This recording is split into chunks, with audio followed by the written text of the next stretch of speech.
अस्सलाम वालेकुम जाहिद, कहाँ से आ रहे हो? वालेकुम अस्सलाम हाफिज साहब। कहीं से नहीं, तालाब में नहाने गया था, नहा कर आ रहा हूँ। बोलिए हाफिज साहब। तुमने गुस्ल किया या सिर्फ नहा कर आ गए? गुस्ल का मतलब क्या होता है हाफिज साहब? जी हाफिज साहब। आओ इधर बैठो, मैं तुम्हें गुस्ल के बारे में और गुस्ल करने का तरीका समझाता हूँ। क्या तुम्हें पता है कि गुस्ल कब फर्ज होता है? नहीं पता हाफिज साहब, बताइए ना। इन 5 बातों के बाद गुस्ल करना फर्ज है। 1. बहाव से मनी का निकलना। 2. एहतिलाम नाइटफॉल होना। 3. हम बिस्तरी करना। 4. हैज़ महवारी का रुक जाना। 5. निफास बच्चा पैदा होने के बाद वाला खून का बंद हो जाना। ना हाफिज साहब, एहतलाम होने का मतलब क्या एहतिलाम यानी नींद में मनी का निकलना, जिसे नाइट फॉल कहते हैं। है? जी हाफिज साहब। गुस्ल कब वाजिब होता है? अगर कोई काफिर इस्लाम कबूल करे और कुफ्र की हालत में उस पर गुस्ल वाजिब हो गया था और उसने अब तक शरई तरीके से गुस्ल नहीं किया था, जैसे कुल्ली ना की हो, तो इस्लाम लाने के बाद उस पर गुस्ल करना वाजिब है। जी हाफिज साहब। गुस्ल कब सुन्नत होता है? 4 मौक़ों पर गुस्ल करना सुन्नत है। 1. जुमे की नमाज के लिए। 2. दोनों ईदों के दिन। 3. हज का एहराम बांधने से पहले। 4.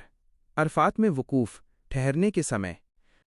हाफिज साहब, गुस्ल के कितने फराइज होते हैं? गुस्ल के 3 फराइज हैं। 1. मुंह भरकर कुल्ली करना, रोजे में गरारे न करें, सिर्फ कुल्ली करें। 2. नाक में नरम हड्डी तक पानी पहुंचाना। 3. पूरे बदन पर पानी इस तरह डालना कि एक बाल बराबर जगह भी सूखी न रहे। जी हाफिज साहब। हाफिज साहब, गुस्ल की 8 सुन्नतें बताइए। गुस्ल की 8 सुन्नतें हैं। 1. नापाकी दूर करने की नियत करना। नवैतु अन अगतसीतु मिन गुस्लिल जनाबती ले रफ़इल हदसी।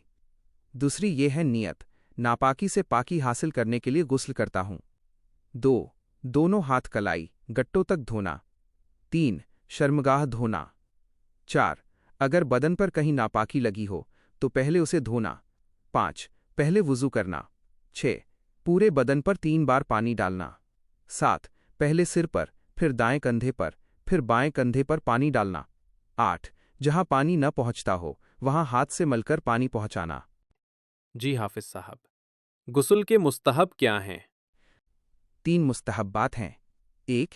ऐसी जगह नहाना जहां गैर महरम की नज़र न पड़े। 2. सतर ढांककर लुंगी या तहमद बांधकर नहाना। 3. जो चीज़ें वुज़ू में मुस्तहब हैं वही गुस्ल में भी मुस्तहब हैं, सिवाय क़िबले रुख होने के। गुस्ल के मकरूहात क्या हैं? 5 चीज़ें गुस्ल में मकरूह हैं। 1. बग़ैर ज़रूरत ऐसे स्थान पर नहाना जहां गैर महरम देख सके। 2. बिना कपड़े नंगा होकर किबले की तरफ मुंह करना। 3. ज़रूरत के बिना किसी से बातचीत करना। 4. सुन्नत के खिलाफ गुस्ल करना। 5. बिस्मिल्लाह के अलावा अन्य दुआएं पढ़ना। जी हाफिज साहब। गुस्ल के मसाइल भी बताइए। ध्यान से सुनो जाहिद। 1. अगर शरीर का एक बाल जितनी जगह भी सूखी रह जाए तो गुस्ल नहीं होगा। 2. गुस्ल के बाद याद आए कि कोई जगह सूखी रह गई थी तो सिर्फ वही जगह धो लो। 3.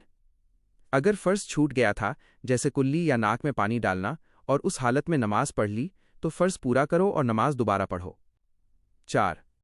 बालों की जड़ तक पानी न पहुंचा तो गुस्ल नहीं हुआ। 5. नाखून पर नेल पॉलिश, मोम, आटा, गोंद या ऐसी चीज़ हो जिससे पानी न जाए तो गुस्ल नहीं होता। 6. जख्म पर पट्टी हो और पानी नुकसान दे तो गीला हाथ फेरना काफ़ी है, वरना पानी पहुंचाना ज़रूरी है। जी हाफिज साहब, गुस्ल के वाजिबात क्या हैं? गुस्ल के 4 वाजिबात हैं। 1. कुल्ली करना। 2. नाक में पानी चढ़ाना। 3. गुथे हुए बाल खोलकर उन्हें भिगोना। 4. नाक के अंदर जमा मैल हटाकर नीचे की सतह धोना। जी हाफिज साहब। गुस्ल कब मुस्तहब होता है? मुस्तहब गुस्ल बहुत हैं, उनमें से कुछ ये हैं।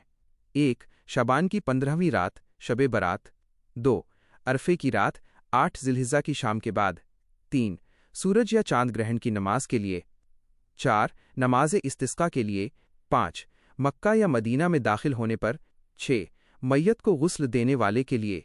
7. काफिर के इस्लाम लाने के बाद, यदि पहले शरई तरीके से गुस्ल न किया हो।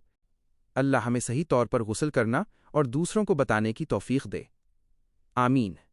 السلام علیکم ورحمۃ اللہ وبرکاتہ۔ ایسی اور اسلامک کارٹون ویڈیو کے لیے چینل کو سبسکرائب کریں، لائک و شیئر کریں اور بیل آئیکن ضرور دبائیں۔ جزاک اللہ خیرن۔